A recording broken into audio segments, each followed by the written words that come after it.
മുഖ്യമന്ത്രി പിണറായി വിജയൻ ഇന്ന് കുവൈറ്റിലേക്ക് എത്തുകയാണ്.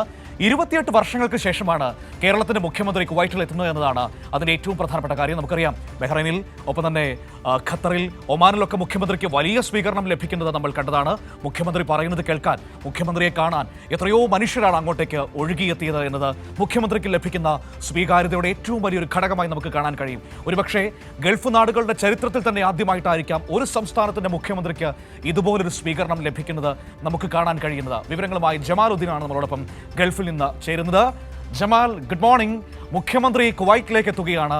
28 വർഷങ്ങൾക്ക് ശേഷമാണ് കേരളത്തിന്റെ ഒരു മുഖ്യമന്ത്രി കുവൈറ്റിലേക്ക് എത്തുന്നത്.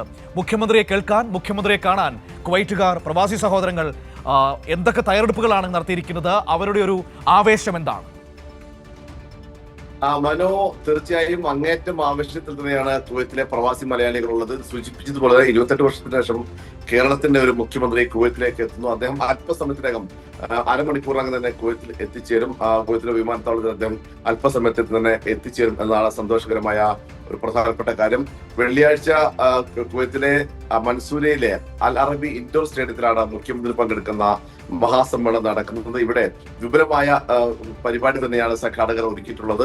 ലോക കേരള സഭ മലയാളം മിഷന്റെ നേതൃത്വത്തിൽ വളരെ വിപുലമായ പരിപാടി തന്നെയാണ് ഇവിടെ ഒരുക്കിയിട്ടുള്ളത്. ദിവസങ്ങളായി അതിന്റെ പ്രവർത്തനങ്ങളിലാണ് ഇവിടുത്തെ സംഘാടകർ. കുവൈത്തിലെ വിവിധ ഭാഗങ്ങളിൽ നിന്ന് ഈ ആളുകൾക്ക് ഇവിടെ എത്തിച്ചേരാൻ വാഹന സൗകര്യം ഉൾപ്പെടെ ഒരുക്കിയിട്ടുണ്ട്. വളരെ വിപുലമായ പരിപാടി വൈകിട്ട് 5 മണിക്ക് തന്നെ ആരംഭിക്കും. അതിനുള്ള പ്രവർത്തനങ്ങളൊക്കെ തന്നെ സംഘാടകർ നടത്തിയിട്ടുണ്ട്. അതുകൂടാതെ അദ്ദേഹത്തെ കൂടാതെ Kerala chief secretary A Jayathilak, അതുപോലെ തന്നെ എം എ യൂസഫ് അലി തുടങ്ങിയവരൊക്കെ തന്നെ ഈ സമ്മേളനത്തിൽ പങ്കെടുക്കുന്നുണ്ട്. വെള്ളിയാഴ്ചത്തെ പരിപാടിക്ക് ശേഷം മുഖ്യമന്ത്രി ശനിയാഴ്ച അബുദാബിയിലെത്തും.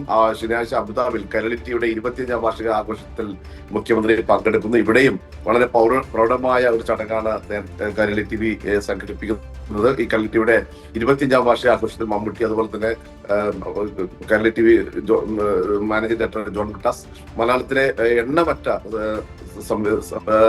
ചലച്ചിത്ര പ്രവർത്തകരൊക്കെയും ഈ ചടങ്ങിൽ പങ്കെടുക്കുന്നുണ്ട്. ഞായറാഴ്ച അബുദാബി സിറ്റി ഗോൾഫ് സ്റ്റേഡിയത്തിൽ മുഖ്യമന്ത്രി പങ്കെടുക്കുന്ന വലിയ ഒരു സമ്മേളനം സംഘടിപ്പിക്കുന്നുണ്ട്. ഇവിടെയും വലിയ ഒരുക്കങ്ങൾ തന്നെയാണ് നടക്കുന്നത്. എന്തായാലും വളരെ ആവേശത്തിൽ തന്നെയാണ് പ്രവാസികൾക്കുള്ളത്. കാരണം കഴിഞ്ഞ ദിവസങ്ങളൊക്കെ തന്നെയും ഈ ബഹ്റൈൻ, അതുപോലെ തന്നെ ഒമാൻ, ഖത്തർ എന്നിവിടങ്ങളിൽ മുഖ്യമന്ത്രിക്ക് വലിയ സ്വീകരണമാണ് ലഭിച്ചത്. പ്രവാസികൾ വളരെ ആവേശത്തോടെയാണ് മുഖ്യമന്ത്രിയെ കാണാൻ. കാരണം കേരളത്തെ മുന്നോട്ട് നയിച്ച ഒരു വികസന നായകനെ കാണാൻ, അദ്ദേഹത്തിന്റെ പ്രസംഗം കേൾക്കാൻ, അദ്ദേഹത്തെ കാണാൻ സ്ത്രീകളും കുട്ടികളും ഉൾപ്പെടെ നിരവധി ആളുകൾ സമൂഹത്തിന്റെ വിവിധ ഭാഗങ്ങളിൽ നിന്ന് ഈ മുഖ്യമന്ത്രിയുടെ പ്രസംഗം കേൾക്കാനൊക്കെ തന്നെയും എത്തിച്ചേർന്നു.